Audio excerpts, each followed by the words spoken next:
Bueno, y continuamos con esta temática que preocupa y mucho en la conexión Erika Benítez de hoy. Recién hablábamos con la licenciada Norma Quevedo de conceptos como síndrome de alienación parental, impedimento de contacto, y había citado que en Argentina el impedimento de contacto es un delito, el delito de impedimento de contacto de los hijos menores con sus padres no convivientes. Haciendo un poquito de historia, en el año 1993 se tipifica en Argentina el delito de impedimento de contacto de los padres no convivientes con sus hijos menores, con el cual se buscó preservar el vínculo paterno-infantil cuando el mismo era impedido de forma ilegítima. Sin embargo, esta figura significó en los hechos criminalizar, dicen algunos, un conflicto de índole familiar, brindando una respuesta inadecuada. Y muchas veces cuando hay abogados que están velando por el interés o el bien superior del niño, se les dice esto, ¿no? De que, bueno, se está criminalizando una situación, y en realidad lo que se trata de hacer con esta figura es preservar al menor, que me parece que todo Estado de Derecho debe velar por el derecho de los niños antes que cualquier otra cosa. Por eso vamos a recibir a la gente de la Asociación Crianza Sana Bahía Blanca. Está con nosotros Lisandro Gastaldi, el presidente de dicha asociación, un poco el referente, ¿no?, acá en Bahía Blanca, porque sabemos que hay otras asociaciones en otros lugares también haciéndose eco de toda esta cuestión. Y Pilar Félix, que es vicepresidente. Gracias por venir y gracias por hablar de estas cosas, que muchas veces son tabú en muchas sociedades, en muchas ciudades, sobre todo en ciudades chicas. No, por favor. Buenas noches ante todo. Muchísimas gracias a vos por recibirnos y por darle difusión a esta problemática, de la cual en muchos sectores no se animan a hablar de este tema. Es un tema muy, muy empinoso para tratarlo, así que valoramos muchísimo los profesionales que se encargan de visibilizarlo. Bueno, si quieren se pueden poner los auriculares, así escuchar mejor. Y un poco quiero que me cuenten cómo es que nace esta asociación Crianza Sana Bahía Blanca. Sí, nace a partir de la problemática de lo que estuviste bien explicando con respecto a lo que tiene que ver con la obstrucción de vínculos. Cuando una pareja se separa, se encuentran en un juzgado de familia para dirimir lo que tiene que ver con el divorcio, y la justicia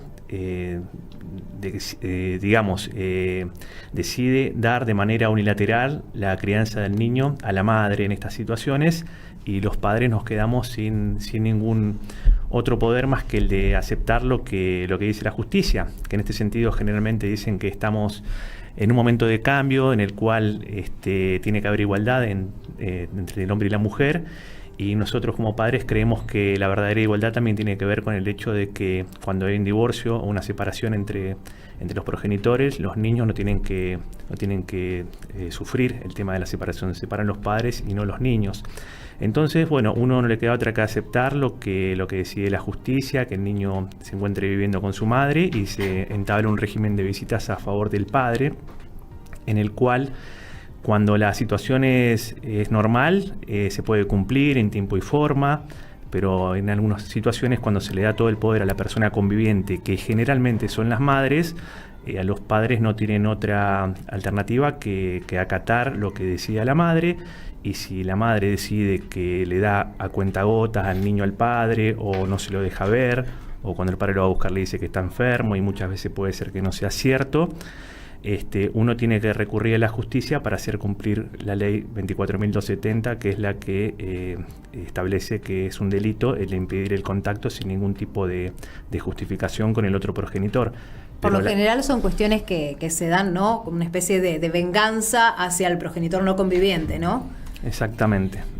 En muchos casos puede ser por venganza, por despecho, por el solo hecho de hacer daño, por motivos económicos. Hay una infinidad de situaciones que pueden llevar a eso. ¿Y a ustedes qué los lleva a formar esta asociación? Porque, bueno, hay hombres y mujeres que la integran. Sí. Somos muchas también las mujeres. En mi caso, bueno, yo soy familia extendida, yo soy tía impedida, porque esto le está pasando a mi hermano, pero tenemos también en el grupo muchas mujeres que están sufriendo también por lo mismo, ¿sí?, que tienen obstrucción del vínculo. En este caso...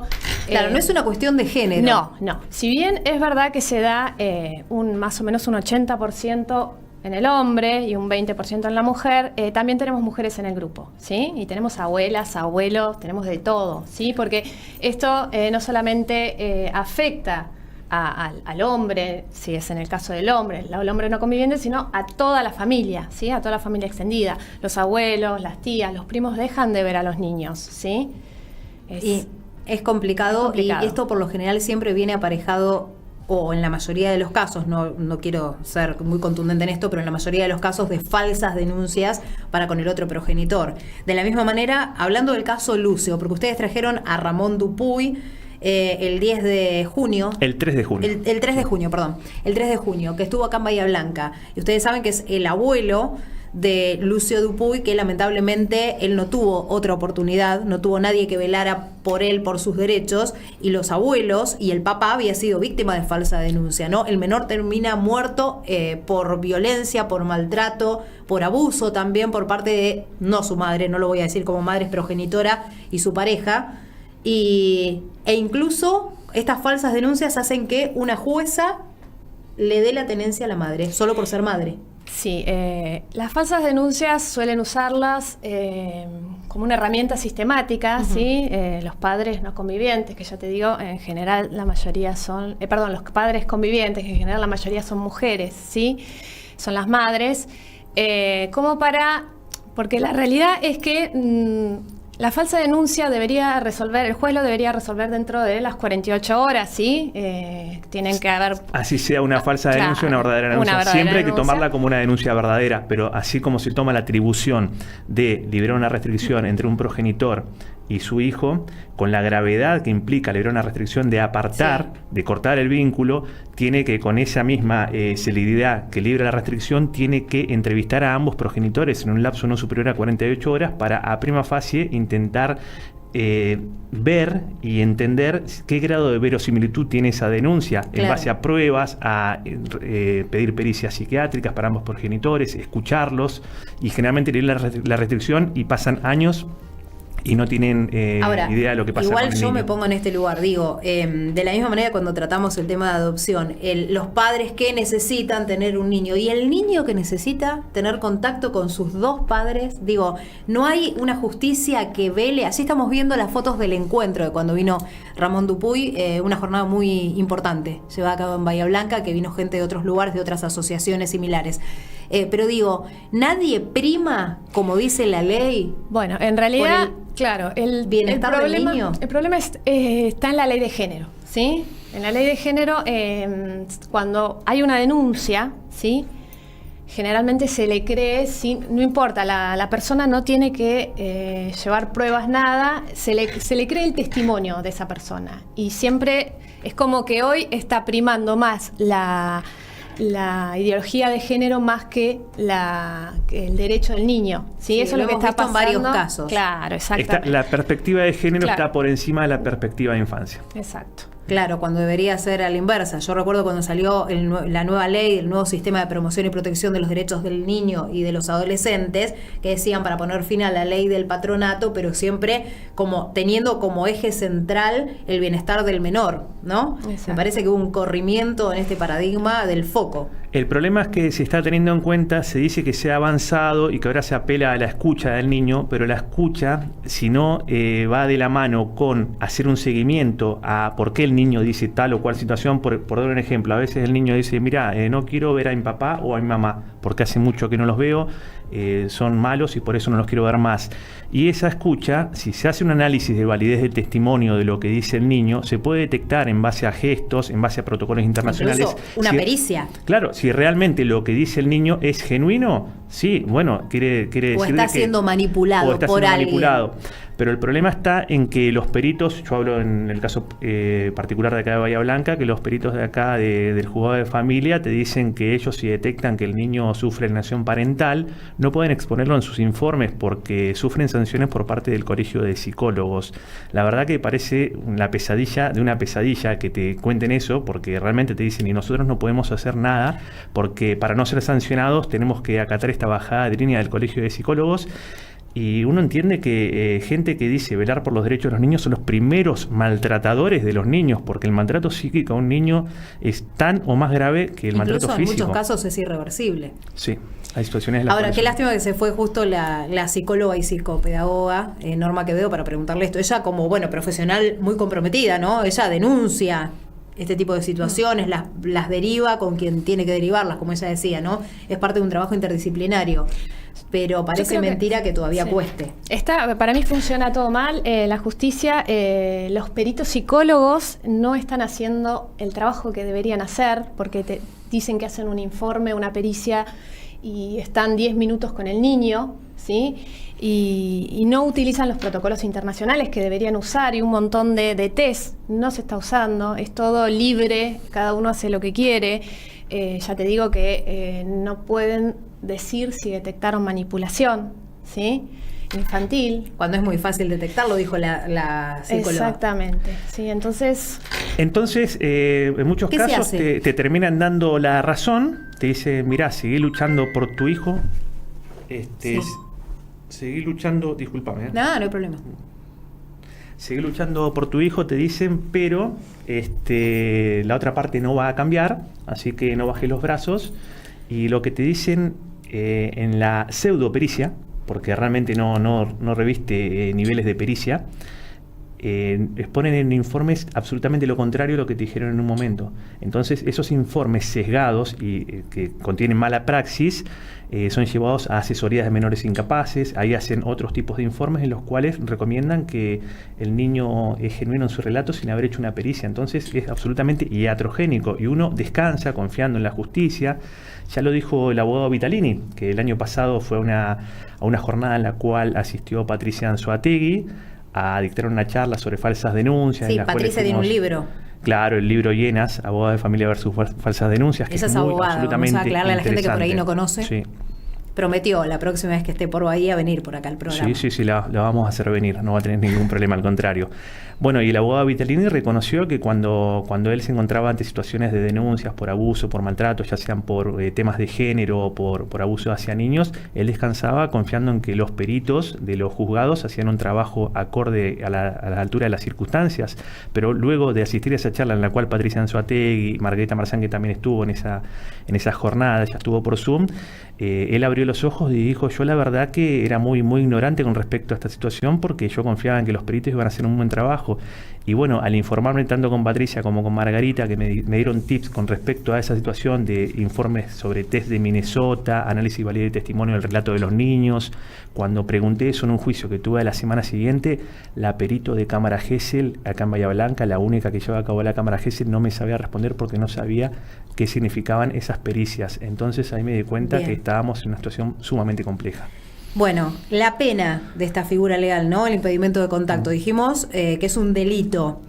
Impone una pena de prisión de 1 mes a 1 año, que se eleva de 6 meses a 3 años en su forma agravada, cuando el niño fuera menor de 10 años o discapacitado. Dice así la ley, lo leo tal cual, ¿no? El delito de impedimento de contacto se presentó con el objetivo de garantizar un derecho tan esencial para la formación del niño como es el contacto con el progenitor con el que no convive, derecho que hace al interés superior del niño, de la niña y del adolescente. Pero ¿cómo va a haber pena si nadie le pone el nombre que le tiene que poner, ¿no?, a la figura legal? Con respecto al impedimento de contacto. Claro, digo, si nadie le pone el nombre, ese chico sufre impedimento de contacto, no se puede llegar a una pena para con ese progenitor, ¿no?, que está ejerciendo esa alienación parental. Es lo que te comentaba hoy, que con respecto a cuando vos te empiezan a impedir el vínculo con tu hijo u obstruirlo, vos vas, como corresponde, a hacer la denuncia, descansando en que la justicia va a actuar de manera expeditiva. Muchas veces dicen que la justicia es lenta, pero bueno, no dice tarde o temprano van a tomar las denuncias por impedimento de contacto y actuará en consecuencia. Te las desestiman absolutamente y en un momento, luego de tanto insistir, puede ser que te tomen alguna denuncia por impedimento de contacto, pero automáticamente ahí la parte obstructora tira la bala de plata, que es una falsa denuncia de maltrato o bien de abuso, y con eso, sin investigar nada, cortan el vínculo, desestiman todas las denuncias anteriores, y muchas veces la denuncia esa la hacen para los progenitores que llevan a cabo esas falsas denuncias, para destipificar el impedimento de contacto y el maltrato infantil que en muchos casos ejercen ellos por sobre sus hijos. Hay que tener en cuenta que esto, por más macabro que parezca, vos podés abusar de tu hijo y denunciás falsamente al otro progenitor, como que lo ejerce es él. Y podés seguir abusando de tu hijo tranquilamente porque la justicia no va a hacer nada. Hay padres presos. ¿Por falsas denuncias? Está lleno de padres presos, con prisiones preventivas, sin ningún tipo de pruebas. Te mandan a juicio sin pruebas. Bueno, la doctora Anzoátegui, ella es una de las que vela precisamente por los derechos de esos padres que nadie escucha.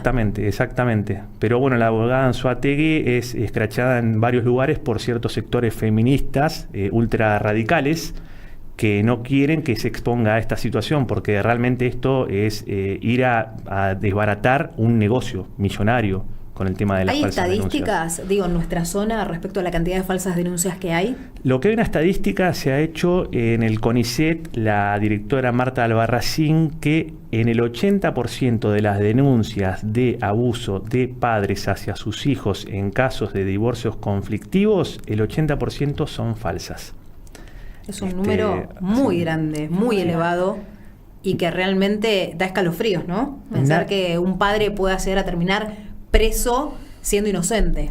Lamentablemente se destinan recursos para situaciones que en muchos casos son banales, son irrisorias, que no resisten el mayor análisis, que ya cuando se pasa mucho tiempo en llevar a cabo la cámara Gesell, se da curso a esas denuncias, la justicia invierte recursos y quizás no está invirtiendo los mismos recursos para proteger a mujeres o a niños realmente abusados. Eso iba a decir, o sea, lo peligroso de todo esto es como el cuento del pastor mentiroso. Exacto. Miente, que algo quedará y después cuando digas la verdad nadie te va a creer.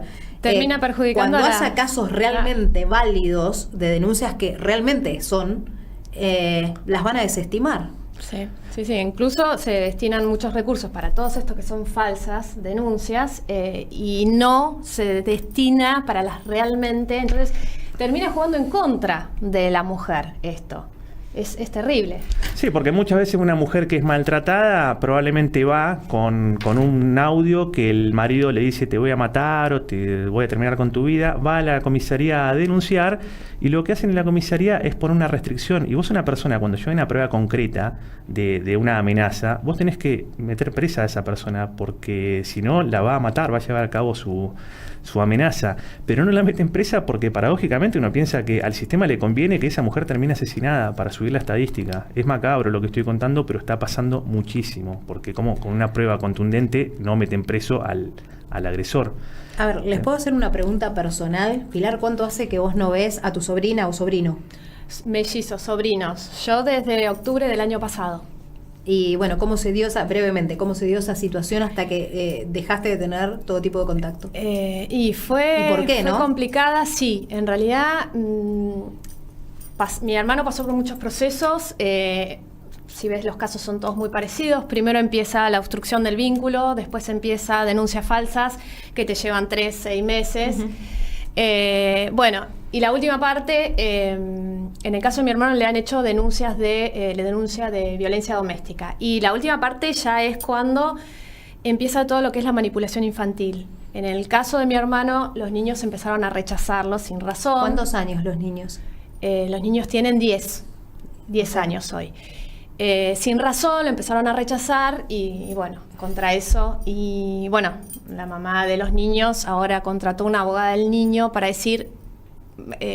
miren, mis hijos no quieren ver al padre. Pero en realidad acá hay toda una manipulación de parte de la madre, ¿sí? Que hizo como que mi hermano era un monstruo, ¿sí? Los pintó como un monstruo y bueno, y los niños están con la madre. Hay una cuestión de lealtades también, ¿no? Porque conviven con la madre. Y bueno, lamentablemente mi hermano... No pudo más. Nosotros 3 programas atrás, en Radio Mitre Bahía Blanca, en el programa Será Justicia, que tenemos junto a los doctores Alejandro Gorosito y Marcela Lobo, ellos como panelistas precisamente habían puesto de manifiesto esto en uno de los micros, la abogada del niño. No estuvo una abogada del niño y hablando un poco de los derechos del niño ante determinadas situaciones. Esto es un poco la contracara, ¿no? Que también está bueno contarla. Sí. Los chicos tienen derechos, pero muchas veces esos niños son manipulados por un adulto que los lleva ante ese abogado del niño para que digan lo que ellos quieren que digan. Por eso me parece tan fundamental el tema de las pericias. ¿Y en tu caso personal? Claro, yo en mi caso hace 3 años que no veo a mi hijo. ¿Hijo de cuántos años? Tiene 6 años. Sí, la última vez que vi a mi hijo me pedía por favor no volver a la casa materna porque entre su madre y su padrastro lo maltrataban.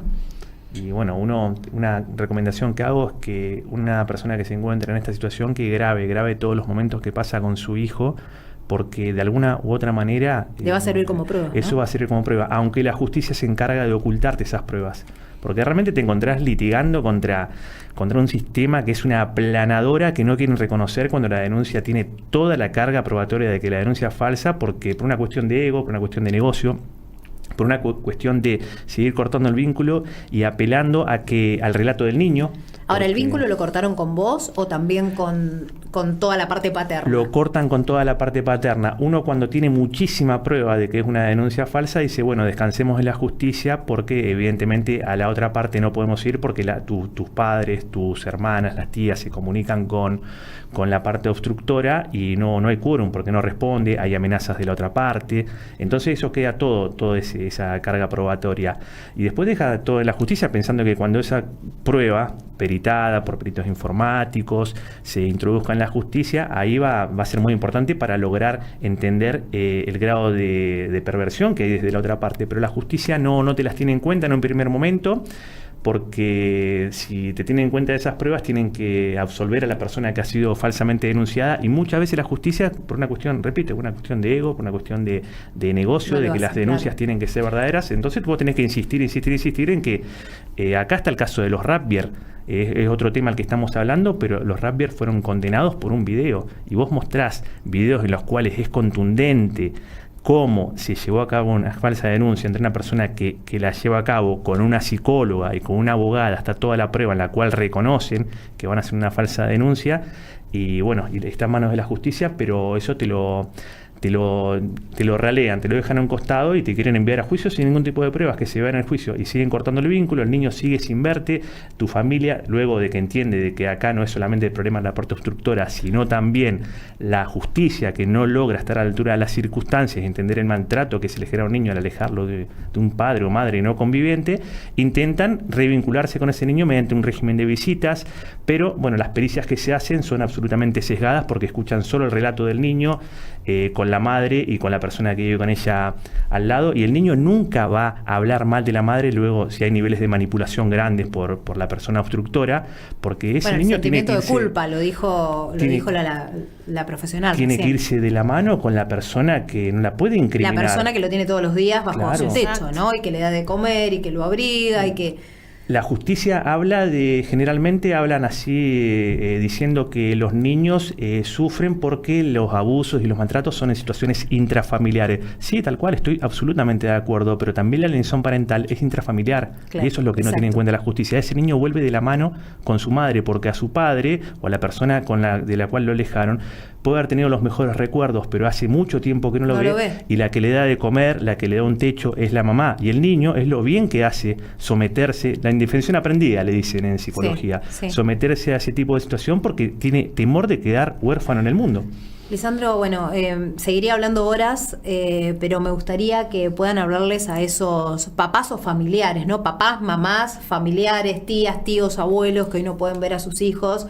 ¿De qué manera les recomiendan ustedes que sigan adelante luchando y que no dejen las cosas como están? Porque digo, muchas veces el sistema te lleva a que, bueno, ya está, muchos bajan los brazos y se quedan con eso.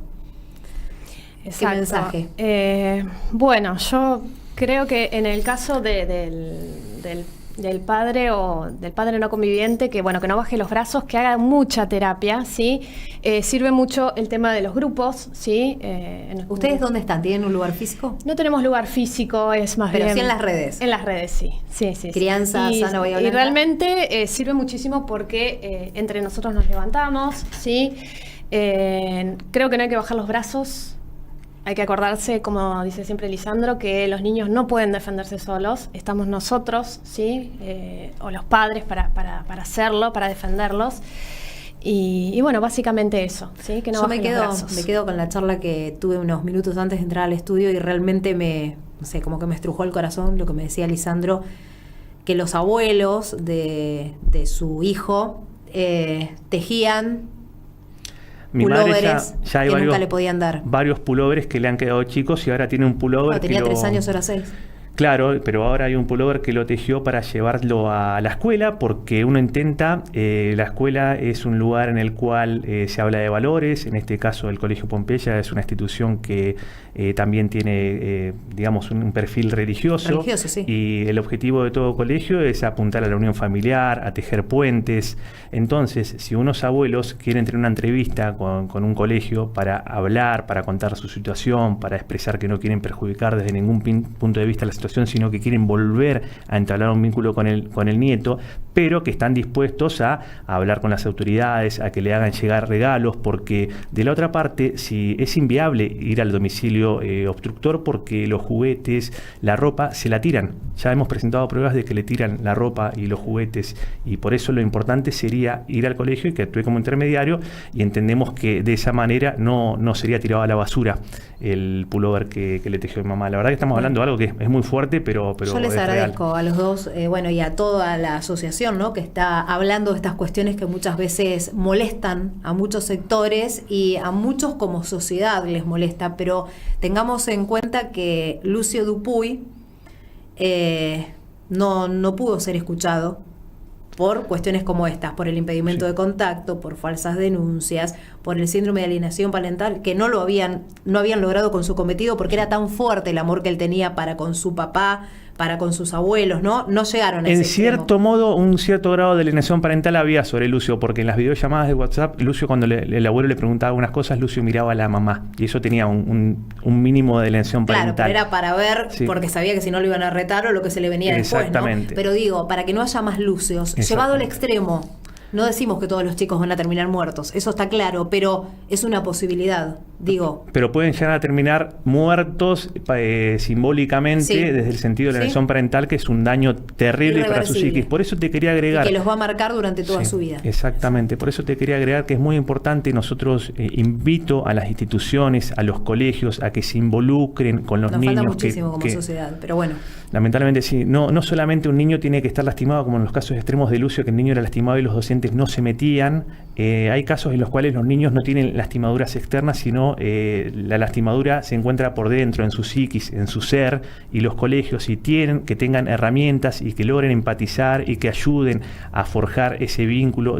Sabemos que los colegios no son lugares, centros de revinculación, pero pueden tirar una mano, tejer un puente, ayudar para que familias extendidas, que no tienen ningún tipo de denuncia, para que familias extendidas puedan comenzar de alguna manera a tener un contacto con el niño o a exponer la situación. Por eso invitamos al Colegio Pompeya y a todos los colegios. Está el caso Lucio, a flor de piel todavía. De hecho está la ley Lucio sancionada, quise decir. Sí, el caso Lucio fue el más conocido, pero hubieron un montón de casos que no salieron en los medios. El mes que falleció Lucio, 7 niños más en el mes de noviembre del 2021, 7 niños más en Argentina fueron asesinados por sus madres. De 10 niños asesinados por sus progenitores en Occidente, hablando de España, Latinoamérica, Argentina, de 10 niños asesinados por sus progenitores, 7 son madres. No estoy diciendo que los 3 que son padres no son graves, son gravísimos todos, pero esto significa que deja las claras de que la violencia absolutamente no tiene género. Seguro. Y también es una verdad incómoda mostrar cuando es la madre la que, ¿no? Para ellos es una verdad incómoda. Exactamente. Cuando es la madre la que asesina. Bueno, gracias por esta cruzada y no bajen los brazos porque, esos niños tienen que volver, ¿no? Al seno de toda la familia. Si no luchamos nosotros por recuperar a otros niños, nadie lo va a hacer por nosotros. Por eso te agradecemos a vos, a otros periodistas de Cabe Blanca, que son pocos, pero ayudan y mucho. También está Gisela Ramos, que nos da una mano muy importante, la concejal Valeria Rodríguez. La verdad que son almas nobles que han aparecido y que nos ayudan en esta cruzada. Así que infinitamente gracias, Erika. Sí. Muchas gracias a ustedes. Y como sociedad, el consejo que les puedo dar es comprometerse. De nada sirve que hablemos de estas cuestiones si ustedes que están del otro lado no se comprometen como madres, padres, tíos, primos, vecinos. Me parece que el problema es de todos. Tanda y ya venimos. Hacemos una pequeña pausita, pero no se vayan porque ya tenemos las opciones para las vacaciones de invierno.